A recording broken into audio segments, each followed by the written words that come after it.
उसे क्या दुख है? वो एक मामूली व्यवसायी की पत्नी है। उसका पति और पुत्र व्यापारी दल के साथ जंगल के रास्ते जा रहे थे, पर पीछे रह गए। जब लोग खोजने के लिए वहां वापस लौटे तो पाया वो मरे पड़े थे। उन्हें किसी डाकू ने मार डाला था। उनकी उंगलियां कटी हुई थी, जिससे लोगों को विश्वास हो गया है कि ये काम एक अंगुलीमाल नाम के भयानक डाकू का है, क्योंकि वो अपने शिकार की उंगलियां काट डालता है। मैंने इस डाकू के विषय में लोगों को बातें करते हुए सुना है। आनंद, क्या तुम उसके संबंध में कुछ जानते हो? भगवान कहते हैं कि वो एक ज्ञानी पिता का पुत्र है। उसने खुद भी तक्षशिला में शिक्षा प्राप्त की है। लोग कहते हैं कि वो एक अत्यधिक प्रतिभाशाली विद्यार्थी था, परंतु कुछ सहपाठियों की ईर्ष्या के कारण उसे ज्ञान का मार्ग छोड़ देना पड़ा और उसने अपराधी जीवन अपना लिया।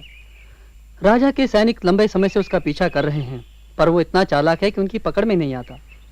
इस तरह से उसे कभी नहीं पकड़ा जा सकता। सैनिक भाले और चाबुक के बल पर लोगों को कुचल तो सकते हैं, मगर उनका आचरण नहीं बदल सकते।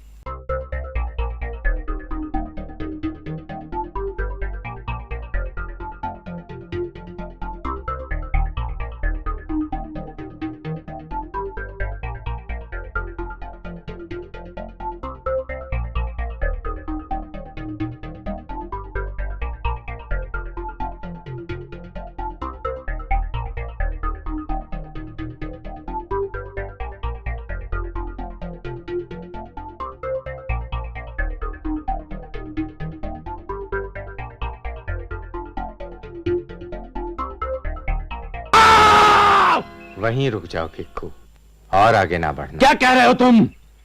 मैं क्या तुम्हें भिक्खू दिखता हूं? अंगुलीमाल, मेरी बात ध्यान से सुनो। मैं तुम्हें तुम्हारे विषय में कुछ ऐसी बातें बताना चाहता हूं जो तुमने कभी नहीं सुनी। ए साधु, तू अब कौन सी चाल चलने वाला है भगत? मैं तेरी बात पर भरोसा करने वाला नहीं।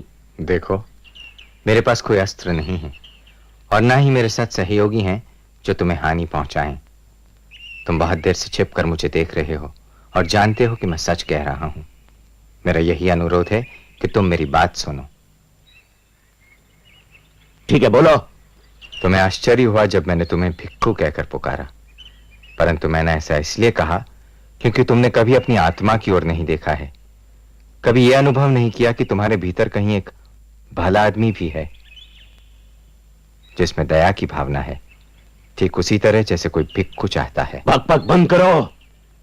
मेरे समूचे जीवन का उद्देश्य है लोगों की हत्या करना और समृद्ध होना।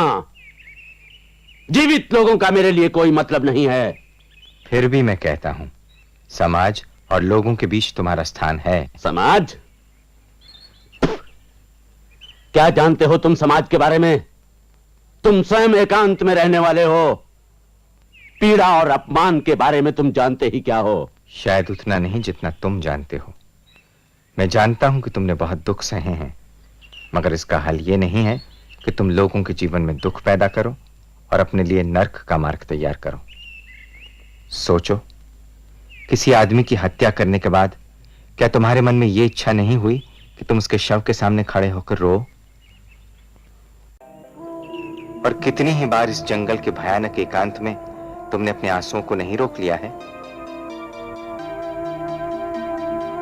और अभी वो कैसे बाहर आने के लिए संघर्ष कर रहा है। उसे बाहर आने दो अंगुली, उसे रोको मत। आंसुओं को बहने दो, उसे मत रोको।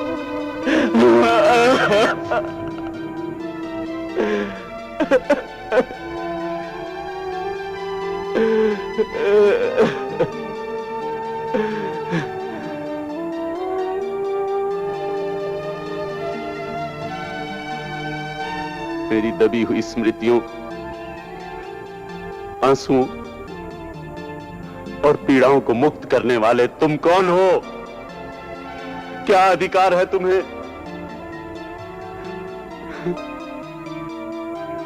वर्षों से मैंने अपने चारों ओर घृणा की दीवार बनाकर रखी थी। अपने भय बंद करके छिपा के रखे थे।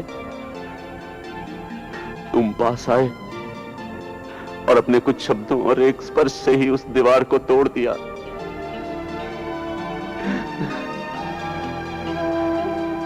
मैं अपने जीवन को बचाने के लिए ही संसार से भाग आया था, किंतु तुमने उसे नष्ट कर दिया। कैसे जीवित रहूंगा अब मैं?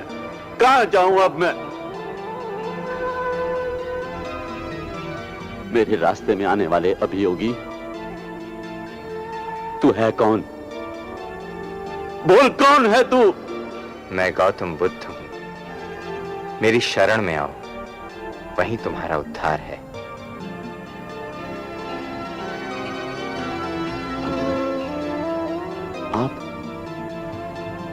आप हैं भगवान? मेरी रक्षा अब कहीं नहीं हो सकती। मैंने इतने पाप किए हैं जितने कोई दो जीवन में भी नहीं कर सकता।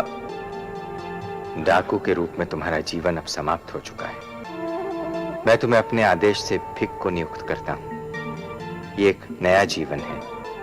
नए सिरे से सब कुछ आरंभ करने का अवसर है तुम्हारे पास। नहीं, मैं पहचान लिया जाऊंगा। लोग मुझे पत्थर मारेंगे, मेरी जान लेने की कोशिश करेंगे। इससे भी बुरा हो सकता है। तुमने जो हत्याएं की हैं, ये उन्हीं का फल है। सभी पीड़ाओं के कारण तुम ही हो। तुमने जो कर्म किए हैं, उसका फल तो तुम्हें भोगना ही होगा। जब तक जीवन चलता रहता है, कर्मों के फल भी मिलते रहते हैं। क्या तुम्हारे भीतर उन्हें स्वीकार करने का साहस है? हाँ भगवान, जिस नर्क में मैं जी रहा था, उससे तो कोई भी स्थिति अच्छी हो सकती है। तो फिर आओ अंगुलीमाल, फिर से मनुष्यों के संसार में लौट चलो। महावत अंकुश से हाथी पर नियंत्रण पाता है, किंतु भगवान बुद्ध दया से